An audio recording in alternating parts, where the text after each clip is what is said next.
Estaremos nessa manhã dando continuidade à exposição na segunda epístola de Paulo aos Tessalonicenses. Domingo passado nós vimos no capítulo 1 o apóstolo Paulo tratando do alívio dos crentes do castigo dos ímpios, né, irmão? E no texto que nós estaremos lendo hoje, irmãos, o Paulo ele vai retornar a um assunto a qual ele já tratou no capítulo 4, que é o assunto no capítulo 4 da primeira epístola, né, nós estaremos retornando lá, porque lá ele tratou do assunto sobre a vinda de Cristo, sobre o dia do Senhor. E agora, no capítulo 2 da segunda epístola, o Paulo retorna a esse assunto. Ele retoma esse assunto. Por que o Paulo retoma esse assunto? Porque tem muitos irmãos ali na igreja desesperados, aflitos, por acharem que o dia do Senhor foi algo que já ocorreu, né? Foi algo que já aconteceu. É porque eles acham isso? Porque haviam pessoas ali dentro da igreja falando tais coisas, que o dia do Senhor já havia acontecido e que eles haviam ficado, né? Até preparando esse sermão, lembrei daquele filme, né, que Deixados para Trás, né? Esses irmãos estavam achando isso, que Jesus veio, né? As tribulações estavam acontecendo, irmãos estavam morrendo, e alguns estavam achando o quê? Né? Que Jesus veio e eles haviam ficado. E isso estava causando aflições no coração de alguns irmãos. Então o Paulo ele retoma esse assunto agora no capítulo 2 da segunda epístola, justamente para tratar sobre esse assunto. Amém? Vamos fazer a leitura dos versos de 1 a 5, onde diz assim a palavra de Deus. Irmãos, no que diz respeito à vinda de nosso Senhor Jesus Cristo e a nossa reunião com Ele, pedimos que vocês não deixem de mover facilmente do seu modo de pensar, nem fiquem perturbados, quer por espírito, quer por palavra, quer por carta, como se procedessem de nós, dando a entender que o dia do Senhor já chegou. Versículo 3. Ninguém de modo nenhum os engane, porque isso não acontecerá sem que primeiro venha a apostasia e seja revelado o homem da iniquidade, o filho da perdição. Versículo 4. O qual se opõe e se levanta contra tudo que se chama Deus, ou é objetivo de culto, de assentar-se. O qual se opõe e se levanta tudo que se chama Deus, ou é objeto de culto, a ponto de assentar-se no santuário de Deus, apresentando-se como se fosse o próprio Deus. Vocês não lembram que eu lhes costumava dizer essas coisas quando ainda estava com vocês? Então, o Paulo aqui ele é bem específico no assunto em que ele vai tratar. Eu queria que chamar a atenção da igreja para o versículo de número 1, quando Paulo diz assim: irmãos, no que diz respeito à vinda de nosso Senhor Jesus Cristo e a nossa reunião com Ele, pedimos. O Paulo aqui, se você prestar atenção nesse versículo, ele trata duas coisas maravilhosas, irmãos. Ele afirma que Jesus virá e que a sua igreja se reunirá com Ele. Olha que maravilhoso, irmãos. Irmãos, com o que diz respeito à vinda do nosso Senhor Jesus Cristo e a nossa reunião com Ele. Irmãos, em João 14, o Senhor Jesus, reunido ali com seus discípulos, ele faz essa mesma afirmação que o apóstolo Paulo está fazendo aqui. Ele diz para os seus discípulos: olha, não se turbem os vossos corações, não se perturbem os vossos corações. Eu vou para o Pai, vou preparar-vos um lugar, e eu virei e os levarei para que onde eu estiver, vocês estejam também. Essa é a nossa esperança, irmãos. Essa fala do Senhor Jesus repetida aqui pelo apóstolo Paulo nesse versículo, sobre vinda de Jesus e reunião da sua igreja com ele, essa precisa ser a nossa alegria. Essa precisa ser a nossa esperança. Se nós não tivermos essa esperança, irmãos, nós estamos perdidos. Se nós não tivermos a esperança de que Jesus voltará, que ele virá, como o apóstolo Paulo afirma aqui, e que nós estaremos reunidos com ele, se nós não tivermos essa esperança, irmãos, no que nós estamos esperando? Porque o apóstolo Paulo, ele diz que se nós esperamos em Cristo só nessa vida, para resolver nossos problemas aqui, para nos dar saúde aqui, para consertar o nosso casamento aqui, para abrir porta de emprego para nós aqui, para que nós sejamos prósperos, nós somos, na verdade, irmãos, os mais miseráveis de todos os homens.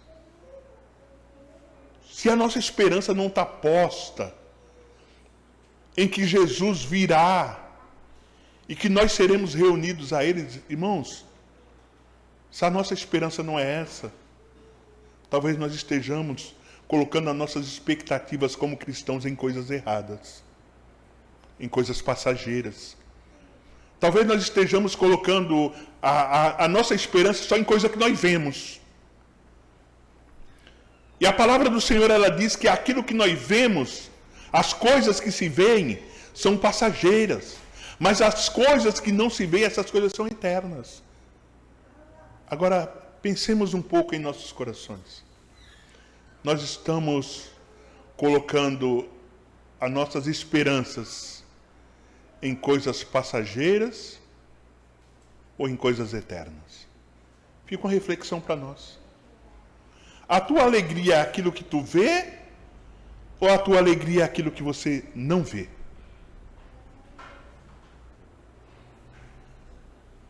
Reflita nisso no teu coração, irmão. Porque se você estiver colocando a tua esperança somente em Cristo, somente nessa vida, você se enquadra naquilo que o Paulo falou. O mais miserável de todos os homens. Porque muitas vezes nós nos acostumamos, a fazer parte dessa reunião social, tratamos o culto ao Senhor como uma reunião social. Gosto de fazer parte. É bacana. Eu gosto de me arrumar para ir no domingo na igreja. Pessoal lá, as conversas são saudáveis. Não é isso, irmão. Nós nos reunimos aqui para adorar a Deus, para cultuar ao Senhor, porque Ele nos amou, sendo nós ainda pecadores, a ponto de enviar o seu Filho para morrer na cruz do Calvário, por mim e por você. Gutenberg, miserável pecador. Todos nós, miseráveis pecadores. E Cristo, através do seu sacrifício, Ele nos redimiu. Amém? Então Paulo inicia dizendo: com relação ao dia do Senhor, o que diz respeito à vinda do Senhor, Jesus Cristo e a nossa reunião com Ele, pedimos que vocês não deixem demover facilmente do seu modo de pensar, nem fiquem perturbados, quer por palavra, quer por carta, como se procedesse de nós, dando a entender que o dia do Senhor já chegou. O Paulo pede aos irmãos, então, que com respeito ao que havia sido ensinado sobre a vinda do Senhor, que eles não abandonassem ou não deixassem demover facilmente do seu modo de pensar, e que eles também não deveriam ficar perturbados. Irmãos, olhando para essa parte A do versículo 2, nós vemos o seguinte: a orientação de Paulo para que esses irmãos não abandonassem a maneira de pensar e nem ficassem perturbados, quer por espírito, quer por palavra, quer por carta, como se procedesse de nós, dando a entender que o dia do Senhor já chegou. Ficar perturbado, irmãos, facilmente, com algo que nós ouvimos falar, ou com um novo ensinamento que nós recebemos, se enquadra muito naquilo que o Paulo diz à igreja de Éfeso, aos Efésios, quando ele diz que nós não devemos agir como meninos inconstantes, levados em roda por todo o vento de doutrina. Porque, infelizmente, irmãos, tem pessoas que agem da seguinte forma. Eles estão aprendendo algo na igreja local, como a igreja de Tessalônica tinha aprendido. Eles ouvem algo na igreja local, eles estão aprendendo, eles estão sendo ensinados na igreja local por seus pastores. Mas quando eles vão em outro local, a primeira coisa que eles ouvem, a primeira profecia, qualquer coisa já é motivo para eles ficarem com suas mentes perturbadas e abandonarem aquele ensino que eles vêm recebendo dentro das suas igrejas, sabe? E ficarem com suas mentes confusas porque ouviram algo em outro lugar. O Paulo, ele havia falado com aqueles irmãos sobre a volta de Jesus, sobre a vinda do Senhor Jesus. Lá na frente nós vamos ver que o Paulo já tinha falado sobre esse assunto. E por isso ele diz aqui, não se deixem demover facilmente do vosso modo de pensar.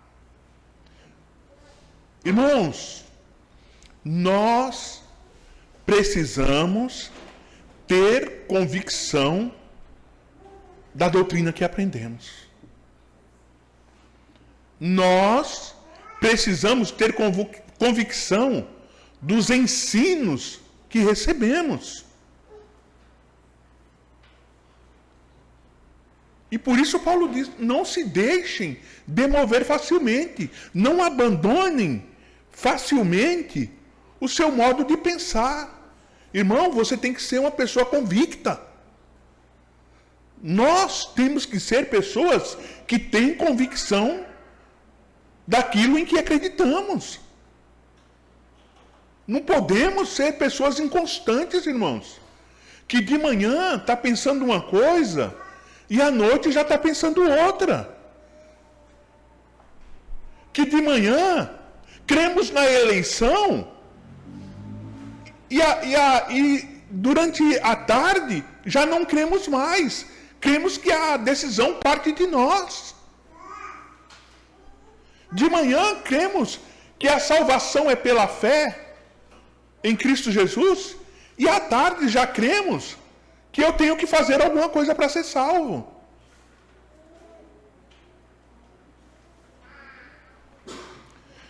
E essas coisas, irmãos, quando nós não temos convicções, nós ficamos perturbados.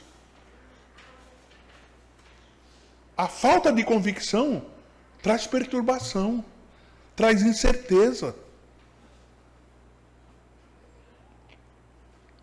E o porquê que estava acontecendo isso na igreja, o Paulo vai dizer.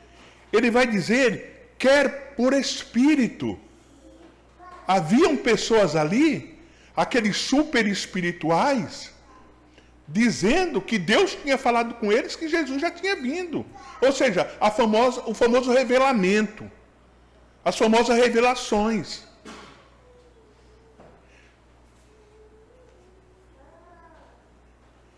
Da mesma forma que haviam pessoas trazendo revelações, tinham falsos ensinadores ensinando, ou seja, por palavra, ensinando que Jesus já havia voltado e que esses irmãos haviam ficado.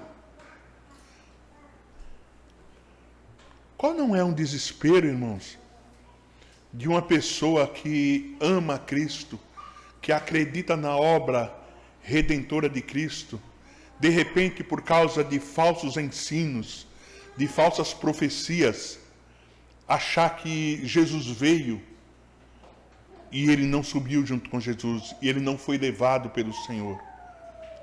Depois do Paulo explicar para eles que Jesus viria e os levaria e aqueles que morreram antes ali, ressuscitariam, e que todos se encontrariam com Jesus. Você imagina o desespero desses irmãos. O Paulo vai falar aqui, inclusive, de cartas falsificadas, como se procedessem dele. E essas cartas, essas profecias e esses ensinamentos estavam dando de conta de quê? De que o dia do Senhor já havia chegado. Poxa, se o dia do Senhor já chegou e eu continuo aqui sofrendo, é porque Jesus veio e não me levou junto com ele. E o Paulo tinha falado que Jesus viria e que os mortos ressuscitariam e que nós que estávamos vivos iríamos de encontro com ele nas nuvens. Então o que aconteceu foi o quê? Jesus veio e eu não fui, eu fiquei. E o Paulo também falou que aqueles que não fossem com ele iriam para onde? Iriam arder no fogo do inferno. Então, poxa, se os profetas estão dizendo, os profetas da igreja estão dizendo que Jesus já veio. Tem pregadores ensinando que Jesus já veio através da palavra. E agora tem uma carta de Paulo chegando também dizendo que Jesus já veio. Claro que essa carta era falsificada, mas essa carta trazendo o ensinamento de que o dia do Senhor já chegou. Então, se o dia do Senhor já chegou e eu continuo aqui, é porque eu fiquei. Então, esses irmãos estavam como? Desesperados. Desesperados. Você não ficaria desesperado, irmão? Ficaria, né? Eu ficaria. Né? Até porque eu sei o que aguarda aqueles que não são do Senhor, né? Então, Paulo, ele vai precisar trazer o quê para a igreja? Um esclarecimento sobre esse assunto. Uma igreja inteira desesperada, achando que Jesus já veio e eles ficaram, né? Mas o Paulo, então, ele vai trazer um esclarecimento para os irmãos, para que eles não fiquem aflitos. Verso 3. O apóstolo Paulo vai dizer: ninguém de modo nenhum os engane, porque isto não acontecerá sem que primeiro venha a apostasia e seja revelado o homem da iniquidade, o filho da perdição. Então Paulo, ele, para acalmar aqueles irmãos, para deixar aqueles irmãos tranquilos, o Paulo, ele recorre a alguns acontecimentos, dizendo que a volta do Senhor Jesus não vai acontecer antes que alguns eventos aconteçam. Irmãos, eu gostaria de te chamar para abrir comigo em Mateus 24. Evangelho de Mateus, capítulo 24.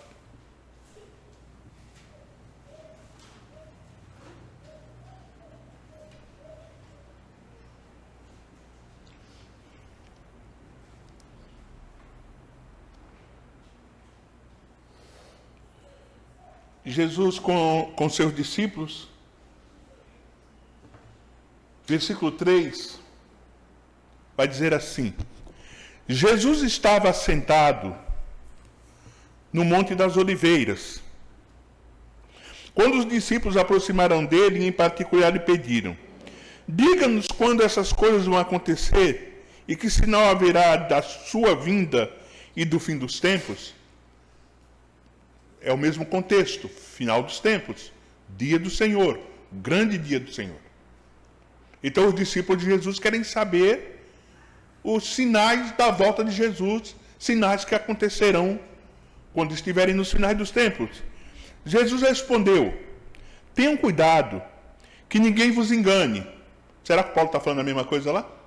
Ninguém vos engane. Porque muitos virão em meu nome, dizendo eu sou Cristo, enganarão a muitos. E vocês ouvirão falar de guerras, rumores de guerras. Fiquem atentos, E não se assustem, porque é necessário que isso aconteça, mas ainda não é o fim. Porque nação se levantará contra nação, e reino contra reino.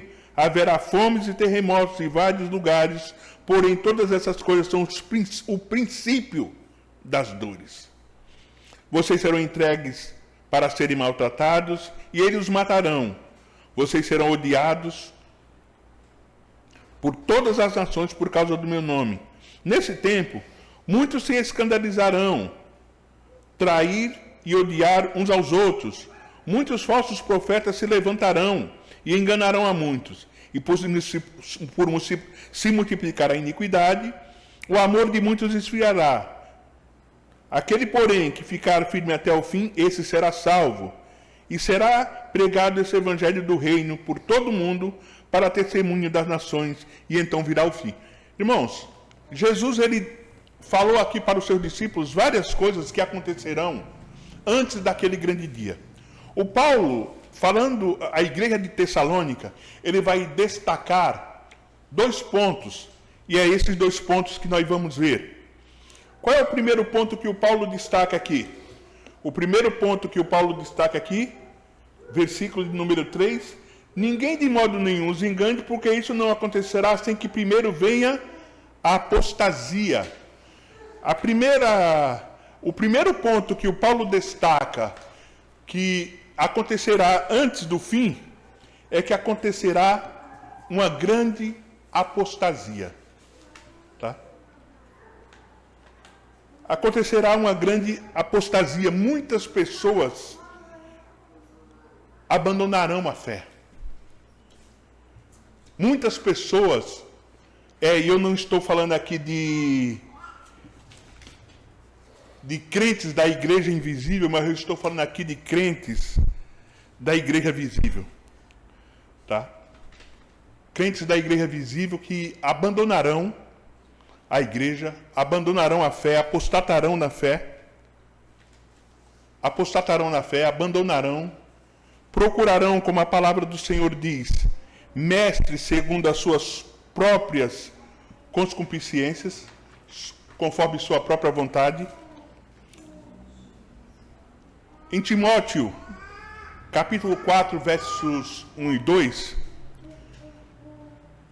o Paulo vai escrever a Timóteo o seguinte: ora, o Espírito expressamente afirma que nos fins dos tempos alguns apostatarão da fé, por obedecer os espíritos enganadores e a ensinos de demônios, pela hipocrisia de homens que falam mentiras e têm a consciência cauterizada. Ou seja, o Paulo mostra então, primeiro ponto que vai acontecer antes da vinda do Senhor é essa grande apostasia, onde as pessoas abandonarão a fé. Eu não creio, irmão, que o crente verdadeiro, o crente regenerado, o crente que nasceu de novo, ele abandona a fé. Mas nós sabemos que existe uma grande multidão de pessoas que se autodenominam, se autodenominam cristãos, mas que são cristãos apenas de forma nominal, que professam uma fé, mas que na verdade estão prontos a qualquer momento, por qualquer motivo, a abandonar essa confissão e abandonar essa fé. O Paulo, então, ele diz que essas pessoas serão pessoas que darão ouvidos a espíritos enganadores, darão ouvidos a pessoas hipócritas, pessoas que pregam mentiras, e o que nós vemos muito hoje são pessoas que se autodenominam cristãos, mas parece que adoram ouvir mentira, irmãos?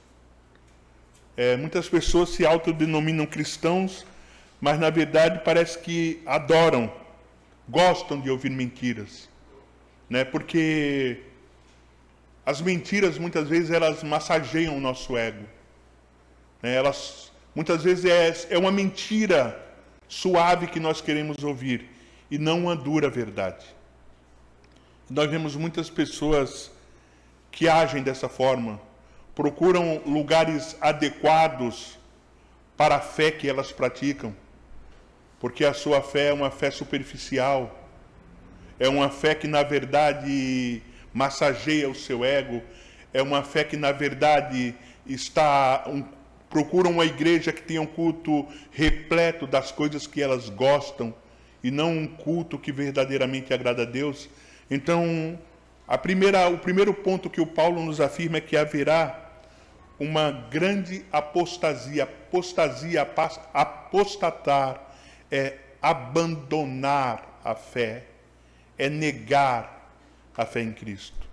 Então, um dos primeiros sinais que o Paulo vai citar é essa questão da grande apostasia. Essa grande apostasia será uma apostasia em massa, né? Em massa, nós já vemos muito isso hoje, né, irmãos? Nós vemos não só pessoas apostatando, como nós já vemos igrejas apóstatas, né? Igrejas que abandonaram há muito tempo o verdadeiro evangelho. Quantas igrejas nós vemos que tem nome de igreja, tem placa de igreja, tem cara de igreja, mas que quando você entra, você vê que literalmente não é uma igreja, porque o evangelho de Cristo não está presente naquele lugar. E se o evangelho de Cristo não está presente, irmãos, é verdadeiramente um lugar que não pode ser chamado de igreja. Porque uma das marcas, né, que nós temos aprendido, uma das marcas da igreja, né, é a presença da palavra verdadeira de Cristo dentro dela. Outro texto que o Paulo escreve a Timóteo, capítulo 4, versos 3 e 4, no mesmo texto ele vai dizer: pois virá tempo em que não suportarão a sã doutrina. Não suportarão a sã doutrina. Se a doutrina for verdadeira, as pessoas não suportarão.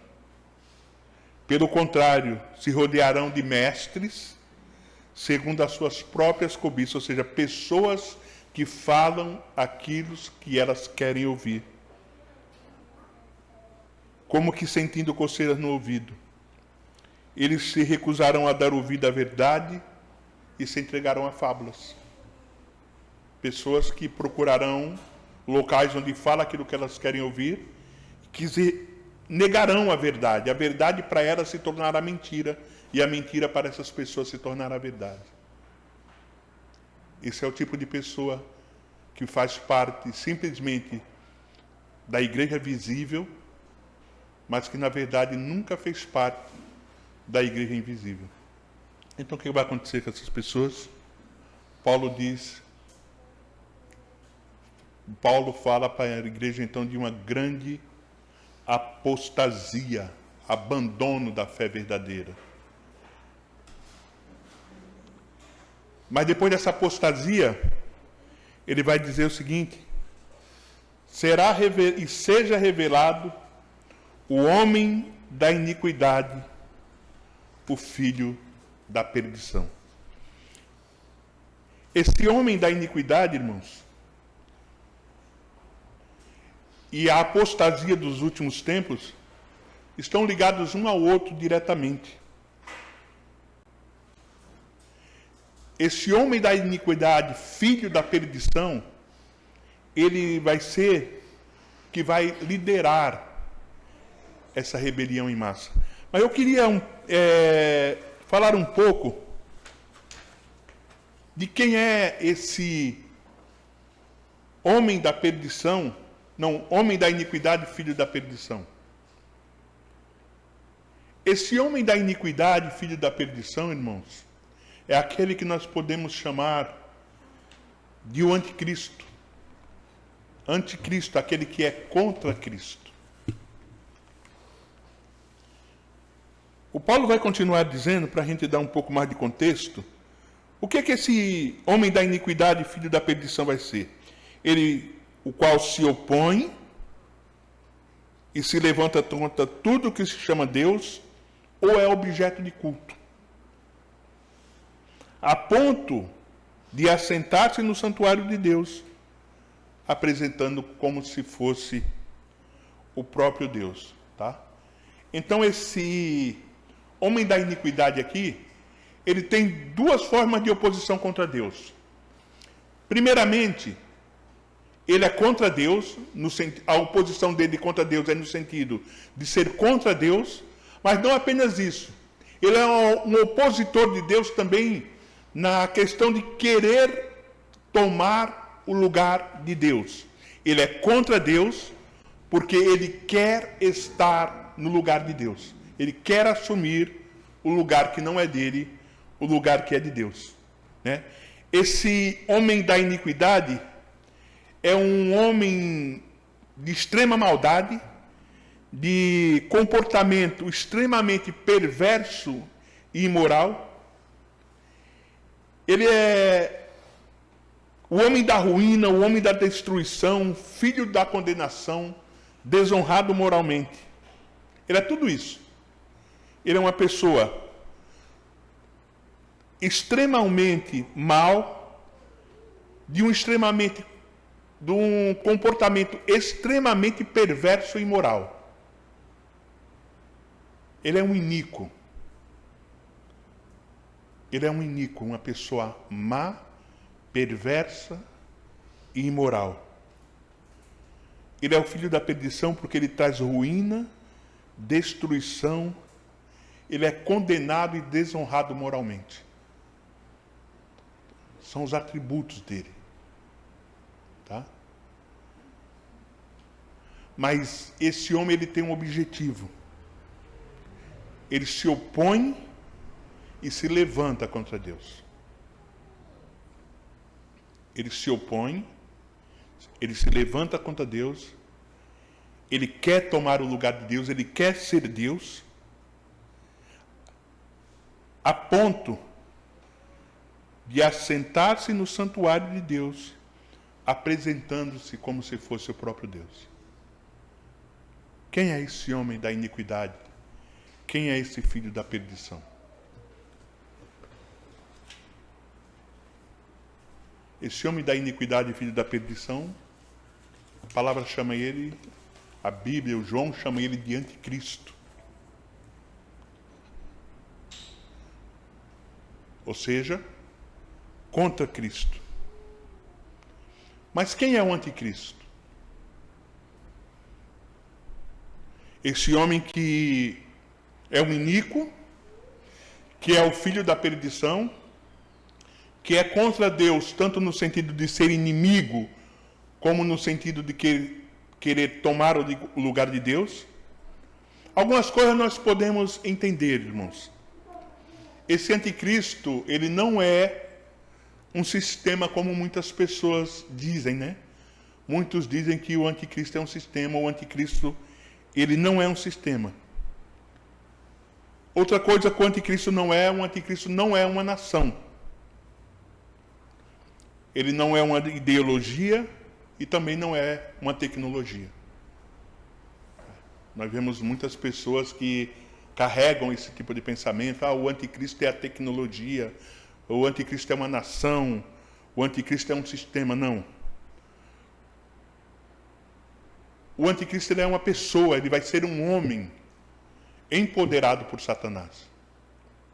Quando nós vemos durante a história, nós vemos que muitos anticristos já têm aparecido. Mas nós estamos falando do anticristo do fim dos tempos. Né? Um dos homens que a gente pode falar como anticristo, né? Eu escolhi esse aqui porque nós temos vários, né? O Papa, Hitler, tantos Nero, tantos Calígula, tantos homens da história, as pessoas consideraram como anticristo. Mas um dos mais evidentes, né, para mim, foi Domiciano, né? Domiciano que reinou em 81 a 96 depois de Cristo. É o mais descrito como na tradição cristã como um perseguidor brutal que exigia adoração como Deus e Senhor, e resultando então na prisão e exílio de cristãos que se recusavam a cultuá-lo. Ele é frequentemente associado ao exílio do apóstolo João e considerado um segundo Nero, tá? Domiciano, um dos homens mais terríveis da história, a ponto de exigir a adoração divina como se fosse Deus e Senhor. Mas não é Domiciano. Domiciano, perto desse anticristo que a Bíblia diz que ainda há de vir, ele é nada. Mas o Domiciano, ele já fez algumas coisas, né? Que o apóstolo Paulo está dizendo aqui que o anticristo ele vai fazer. Que é tomar o lugar de Deus, querer o trono de Deus para ser adorado. Mas esse anticristo, irmãos, como então nós falamos, não é simplesmente uma pessoa qualquer. O anticristo ele vai ter algumas características. Primeiramente, esse anticristo ele é um líder humano empoderado por Satanás. Tá? Quando nós vemos aqui no versículo 3, o anticristo ele é um homem. O que Jesus foi? Homem. O anticristo ele é o quê? Filho. Filho de quem? Da perdição. Da mesma forma que Jesus Cristo era homem, filho de Deus, o anticristo é um homem, só que filho da perdição, filho do maligno. Tá? Então não é simplesmente uma figura, é uma realidade. Tanto que a palavra do Senhor diz que esse líder, que esse homem, ele se tentará ser adorado como Deus, tentará usurpar o trono de Deus para ser adorado como o próprio Deus. Por que Satanás caiu? Qual era a vontade dele? Qual era o objetivo dele? Ser assentar-se acima do trono de Deus, ser maior do que Deus. Outro detalhe, irmão, esse líder, ele será levantado em meio a uma instabilidade mundial. Sabe, quando o mundo estiver instável, as nações todas desestabilizadas, aparecerá esse líder que governará nações. Governará nações, o objetivo dele será unir as nações, o mundo está em caos. Nós estamos prestes a ver isso, né? Um mundo em caos aí com essas guerras que estão acontecendo. Mas esse líder ele se levantará em meio a um mundo em caos, né? Liderará nações, mas no momento certo, ele será o opositor de Cristo e da sua igreja. Isso é o que nós esperamos. Isso é o que está preparado para a humanidade. Um homem que se levantará a ponto de assentar-se no santuário de Deus e a se apresentando como se fosse o próprio Deus. E Jesus ele fala sobre isso. Mas numa época de conforto como essa que nós vivemos, muitas vezes talvez nós nem pensemos nisso, não é verdade? Numa época confortável como essa que nós vivemos, acho que nós não temos nem tempo para pensar nessas coisas. Nós, muitas vezes, no conforto em que nós vivemos, nós não pensamos nas coisas que Jesus falou. E assim nós vamos vivendo uma vida enganados, vivendo como se a nossa vida ela fosse eternamente aqui. E se a minha vida é eternamente aqui, eu quero, cada dia, meus irmãos, melhorar o meu conforto aqui. Porque eu vou viver aqui. Então eu preciso providenciar o meu conforto aqui. Eu preciso ser feliz aqui. Mas não é isso que Jesus falou para nós. Não foi isso que Jesus falou para nós. O Pedro diz, na sua primeira epístola, que nós somos peregrinos e forasteiros. Nós estamos numa pátria que não é a nossa pátria.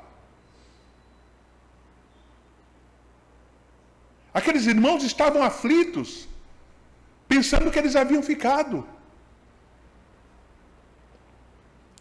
E nós, igreja atual, contemporânea, não estamos nem preocupados se vamos.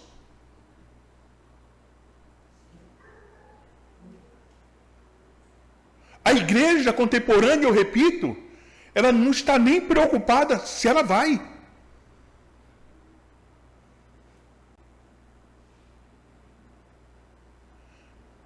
Meus irmãos, primeiro versículo como eu li, no que diz respeito à vinda, Jesus vai voltar. No que diz respeito à vinda do nosso Senhor Jesus Cristo e a nossa reunião com Ele. Algum momento das nossas vidas, algum momento do nosso dia, nós pensamos nisso? Na vinda de Jesus e na nossa reunião com Ele? Porque, irmão, se nós não pensamos nisso, nós vamos estar preocupados com o anticristo.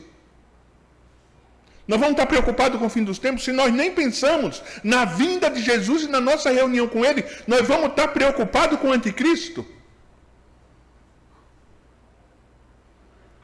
Meus irmãos, a nossa eternidade, ela não é aqui. A eternidade da igreja do Senhor não é aqui. Irmão, enquanto você estiver aqui, você tem que trabalhar, você tem que prover para a sua casa, você tem que pagar suas contas, mas a nossa vida não se resume a isso aqui, meu irmão.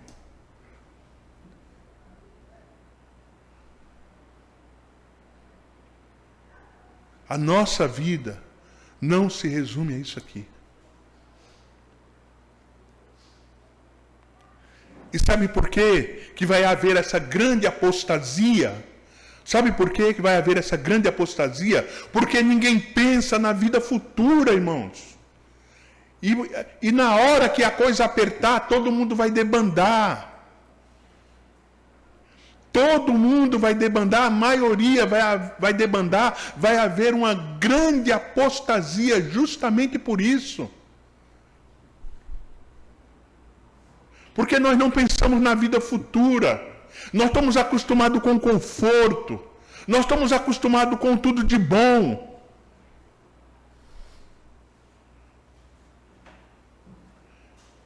Aí quando chegar um pouquinho do fim dos tempos, nós não vamos aguentar.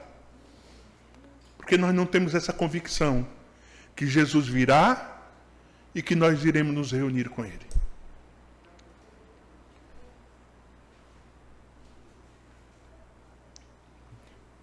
Esse homem da iniquidade, filho da perdição, irmão, ele não é uma pequena tempestade.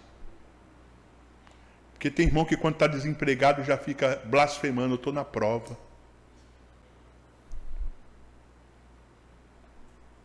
Você imagina então, quando esse homem ele assumir um governo mundial e ele começar a perseguir a igreja e chegar para você e sua família e falar para você assim, ó, tu vai negar tua família, senão eu vou arrancar o pescoço da tua mulher e do teu filho. Isso é perseguição. Isso é perseguição. Aí sabe o que você vai fazer? Você vai falar, então eu nego o nome de Jesus.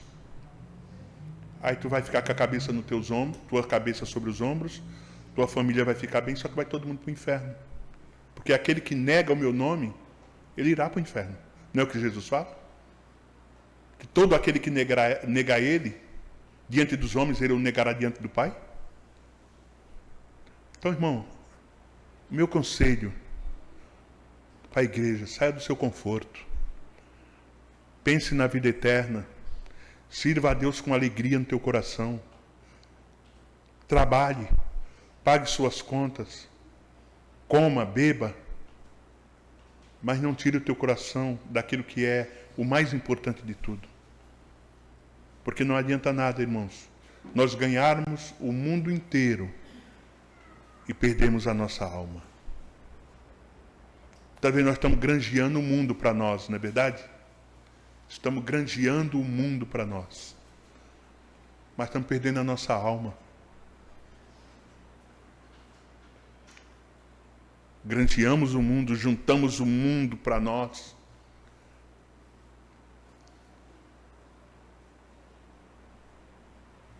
Muitas vezes, irmãos, a nossa vida espiritual está escorrendo pelo ralo que nem água. Sabe a água do chuveiro que cai e vai para o ralo? Muitas vezes a gente está granjeando tanta coisa e a nossa vida espiritual está indo pelo ralo que nem a água que cai do chuveiro. Muitas vezes é isso que nós estamos fazendo. Outro ponto que eu queria falar nessa manhã. Versículo 5, Paulo vai dizer: vocês não lembram que eu costumava lhe dizer essas coisas quando estava com vocês? Irmãos, era para a igreja de Tessalônica estar aflita? Era? Não, não era. Por quê? O Paulo aqui ele vai falar o seguinte: vocês não lembram que eu falava essas coisas quando eu estava com vocês?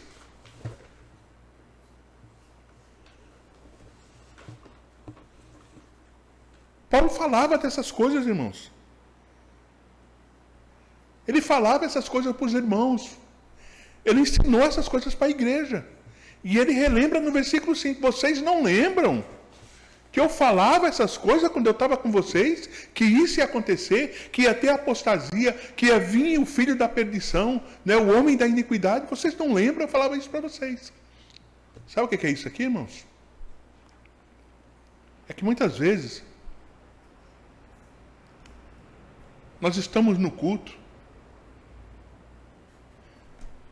Deus está falando com a sua igreja, porque a palavra de Deus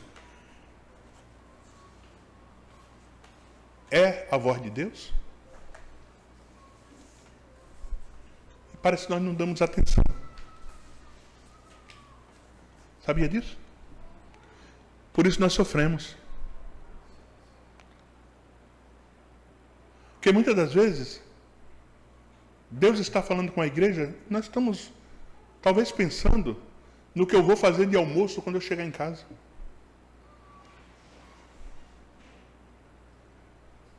Talvez o pastor está ensinando, como ensinou hoje de manhã. As pessoas estão com a cabeça totalmente preocupada com outras coisas. Quando, na verdade, nós deveríamos entrar no culto, nos assentarmos na cadeira e ouvirmos a palavra de Deus.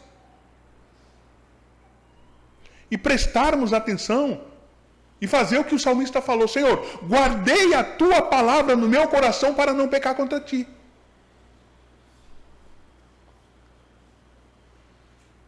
Guardei a tua palavra no meu coração para não pecar contra ti. Mas muitas vezes nós, no café pós-culto, nós não lembramos mais do sermão que foi pregado. No intervalo, nós já esquecemos tudo que o pastor Alexandre ensinou no primeiro horário da manhã. O Paulo havia ensinado isso para a igreja de Tessalônica. Versículo 5. Vocês não lembram que eu costumava lhe dizer essas coisas quando eu estava com vocês? Como assim vocês não lembram? Eu falava sobre isso com vocês e vocês não lembram?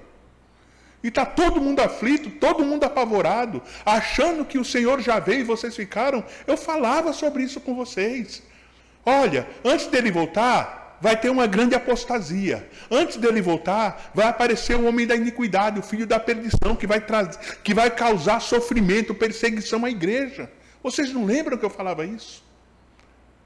Mas é literalmente isso, irmãos. É literalmente isso. Muitas vezes nós só escutamos, mas não damos ouvido. Muitas vezes nós escutamos, mas não guardamos no nosso coração. Por quê? Porque muitas vezes a nossa mente está permeada de outras preocupações, de outros pensamentos.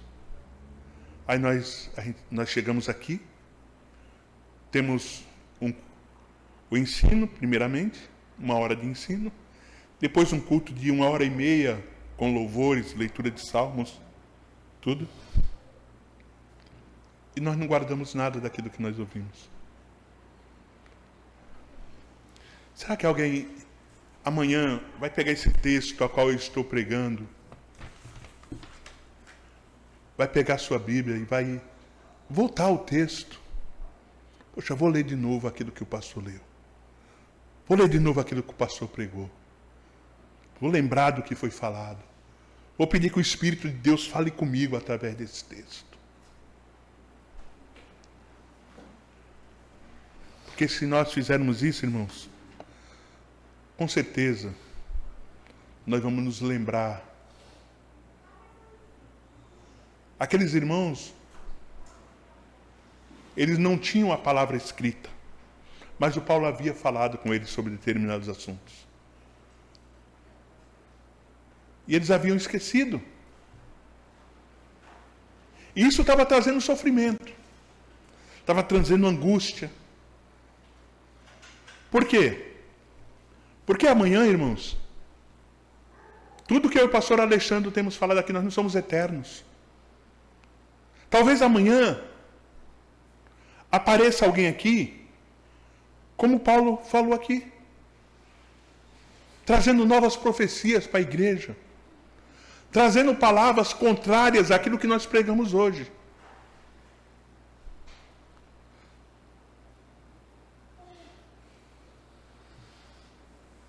O apóstolo saiu de Tessalônica, foi para Corinto.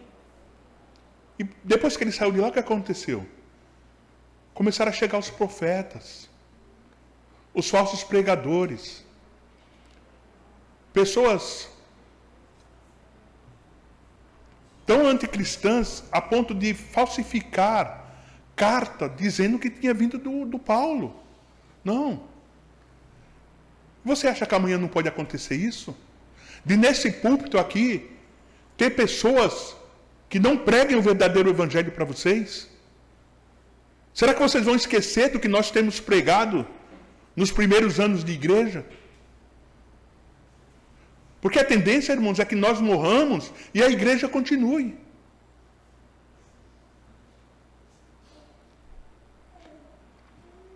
Nós não podemos ser meninos inconstantes, levados em roda por todo o vento de doutrina. Não é tudo que nós ouvimos que nós temos que dar crédito. Está abalizado na palavra de Deus? Está abalizado no Evangelho de Jesus Cristo? Ou são falácias? Vocês não se lembram? Eu costumava lhes dizer essas coisas quando eu estava com vocês. Se eles se lembrassem do ensino de Paulo, eles não estariam sofrendo.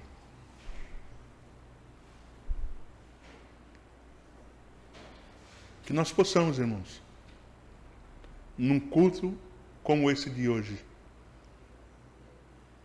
guardar a palavra em nossos corações, para não pecarmos contra o Senhor. Irmão, seja um bereano. Haja como um bereano. Confira o que foi pregado quando chegar na sua casa. Se tiver alguma dúvida, nos procure. Somos 2 pastores. Sobre a mensagem de hoje, você tanto pode procurar a mim quanto ao pastor Alexandre.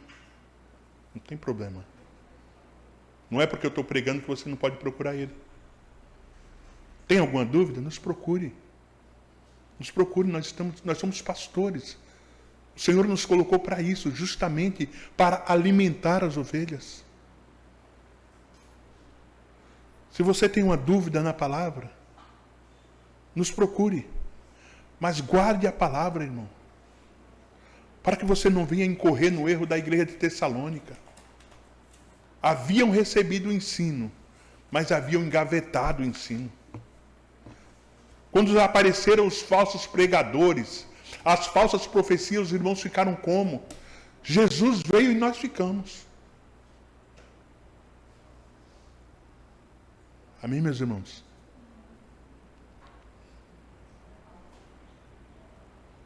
E que nós possamos, meus irmãos, pensar no que o Paulo diz no primeiro versículo. Quanto à vinda do Senhor e a nossa reunião com Ele. Leva isso no teu coração para a tua casa. Jesus vai voltar e a sua igreja, o seu povo, vai se reunir a Ele, porque é uma promessa que Ele fez. Eu irei, mas virei e os levarei para que onde eu estiver, vocês estejam também.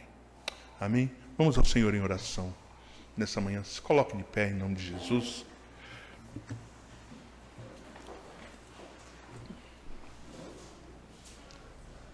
Meu Deus, glórias a Ti. Glórias a Ti nessa manhã, Senhor. Louvado seja o Teu nome. O Senhor é o Deus Todo-Poderoso. Nós não temos um outro Deus além do Senhor. Nessa manhã, meu Pai, eu quero, nesse momento em que acabamos de meditar na Tua palavra, orar ao Senhor especificamente por aqueles irmãos que nessa manhã não estão aqui conosco. Como é triste, Senhor, nós olharmos e sentirmos a falta de alguns irmãos. Irmãos que não vieram à adoração, eu não sei o motivo, mas o Senhor sabe todas as coisas. Mas se alguém podia estar aqui e não está, Senhor, o Senhor sabe que isso é pecar contra o Senhor. Isso é pecar contra a igreja. O que eu oro nessa manhã, Senhor, é que o Senhor fortaleça aquele que está fraco. Anime aquele que está desanimado. Restaure aquele que está caído. Para que o Teu nome venha a ser engrandecido, Senhor.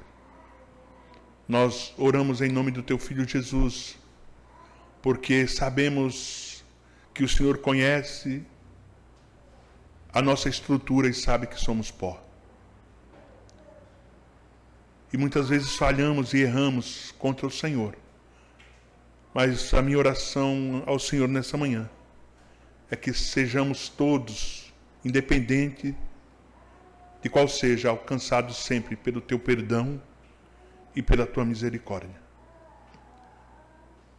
Ó Deus, a Tua palavra nessa manhã, ela nos afirma, como Paulo afirmou para Tessalônica, que o Senhor virá e a Tua igreja se reunirá com o Senhor. O Senhor fez essa promessa, Pai, e as Tuas promessas, elas são verdadeiras. Então o Senhor virá e nos levará para que aonde o Senhor estiver, nós estejamos também. Nós exaltamos o Teu santo nome, Senhor. Reconhecemos as nossas limitações. Reconhecemos que ainda somos pecadores, porque temos uma natureza caída que habita dentro de nós. Mas a Tua palavra nos diz que naquele grande dia, assim como o Senhor é, nós também seremos. Nós louvamos o Teu santo nome nessa manhã. Pedimos que o Senhor, que tem nos carregado como uma mãe carrega o filho no colo, que o Senhor que nos tem carregado, continue a nos conduzir, Senhor.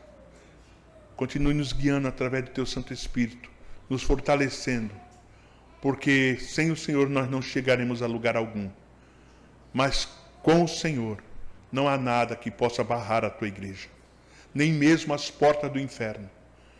Porque o Senhor declarou que as portas do inferno, elas não prevalecerão contra a Tua igreja. Nós bendizemos o Teu nome nessa manhã, em nome de Cristo Jesus, nosso Senhor, pedindo mais uma vez ao Senhor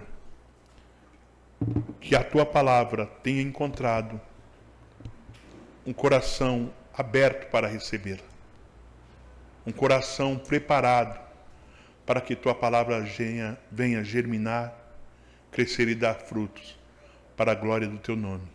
Em nome de Cristo Jesus, o nosso Senhor. Amém.